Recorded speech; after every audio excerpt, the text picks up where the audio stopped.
Hey guys, welcome to geo physics और बच्चा party. आज हम आपके लिए लेके आए हैं जेन 24 शिफ्ट 1 एंड 2 एनालिसिस।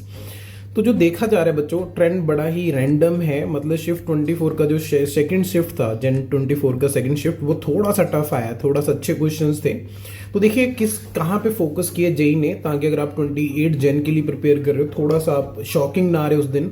अगर अभी भी आप कुछ प्रिपेयर करना चाहते हो तो आप कर सको, यानी कि कल के दिन की बात कर रहा हूँ।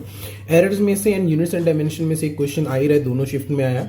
काइनेमेटिक्स के ऊपर आप ट्रस्ट नहीं कर सकते, क्योंकि किसी शिफ्ट में आ रहा है, किसी में नहीं आ रहा है। जैसे मॉर्निंग में नहीं आया, इवनिंग में आया। पहली दफा देखा गया कि एनएलएम के ऊपर क्वेश्चन आया। इससे पहले अभी तक किसी भी शिफ्ट के अंदर एनएलएम के ऊपर कोई क्वेश्चन नहीं आया। मॉर्निंग शिफ्ट के अंदर 2 क्वेश्चन आए, इवनिंग के अंदर 1 क्वेश्चन आया। यहाँ पे तो स्पेशली रस्सी वाला क्वेश्चन पूछा गया। यहाँ पे जो अगर देखोगे तो 3 डिब्बे 3 ब्लॉक रख करके देखा गया, उसके अंदर गलती होने के चांसेस काफी थे। वर्क पावर एनर्जी के ऊपर कुछ भी नहीं आया। मॉर्निंग में सर्कुलर के ऊपर कुछ नहीं आया। इवनिंग में सर्कुलर के अंदर वर्टिकल सर्कुलर मोशन के ऊपर क्वेश्चन आया। सेंटर ऑफ मास दोनों के अंदर ही नहीं पूछा गया। रोटेशनल मोशन पूछा गया, एच सिग्मा का स्टैंडर्ड क्वेश्चन। रोटेशनल मोशन के अंदर एक के अंदर मोमेंट ऑफ इनर्शिया, यहाँ पे ऐसे 2 तरफ डब्बे लटका दिए गए और मोमेंट ऑफ इनर्शिया डिस्क का पूछा गया था। ग्रेविटेशन के ऊपर मॉर्निंग में क्वेश्चन पूछा गया, जिसके अंदर change in potential energy system की कैलकुलेट करवाई गई थी। फ्लूइड्स के अंदर क्वेश्चन आया, मॉर्निंग में 1 और इवनिंग में 2 क्वेश्चंस आए। ठीक है, स्ट्रेट फॉरवर्ड क्वेश्चंस थे। हीट एंड थर्मोडायनेमिक्स, जो कि शॉकिंग था, जबकि ऐसा नहीं होता। हीट एंड थर्मोडायनेमिक्स में से पूछा ही जाता है। मॉर्निंग में कुछ भी नहीं पूछा गया, इवनिंग में सिर्फ एक ही क्वेश्चन पूछा गया। एसएचएम एंड वेव्स को टच ही नहीं किया। मॉर्निंग के अंदर एकदम से इलेक्ट्रोस्टैट के ऊपर 3 क्वेश्चन पूछ लिए गए। गॉस लॉ यूज करवा लिया गया, डायपोल नेट डायपोल कैलकुलेट करवा लिया गया, फोर्स का एक फॉर्म क्वेश्चन करवा लिया गया। इवनिंग के अंदर इलेक्ट्रोस्टैट पे एक ही था। मॉर्निंग के अंदर कैपेसिटर के ऊपर कुछ भी नहीं, इवनिंग के अंदर एक क्वेश्चन।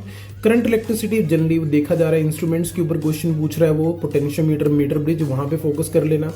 इवनिंग के अंदर 4 क्वेश्चन पूछ लिए गए, जिसमें से डेफिनेटली एक आरसी सर्किट का था। आरसी सर्किट कॉमन है, मॉर्निंग इवनिंग आरसी सर्किट चल रहा है, प्लीज रिवाइज कर लेना। मैग्नेटिक इफेक्ट ऑफ करंट के ऊपर नहीं क्वेश्चन आया, इवनिंग में एक क्वेश्चन आया। मूविंग चार्जेस इस बार किसी भी शिफ्ट के अंदर टच नहीं किया गया। इलेक्ट्रोमैग्नेटिक इंडक्शन नहीं टच किया। एसी ईएम वेव के ऊपर 2 क्वेश्चन, पहली ऐसा शिफ्ट अभी तक आया, मॉर्निंग के अंदर एसी टच कर लिया गया, इवनिंग में तो पूछा ही नहीं गया।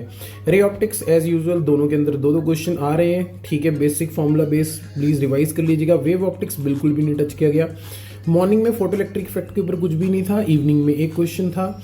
एटॉमिक स्ट्रक्चर के ऊपर 2 क्वेश्चन थे मॉर्निंग में, शाम को कुछ भी नहीं था। न्यूक्लियर पे 1 था मॉर्निंग में और इवनिंग में 2।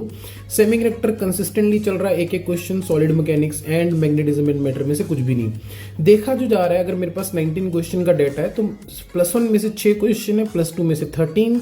अगेन इवनिंग में +1 में से 8 क्वेश्चन है, +2 में से 13, यानी कि डोमिनेटिंग कौन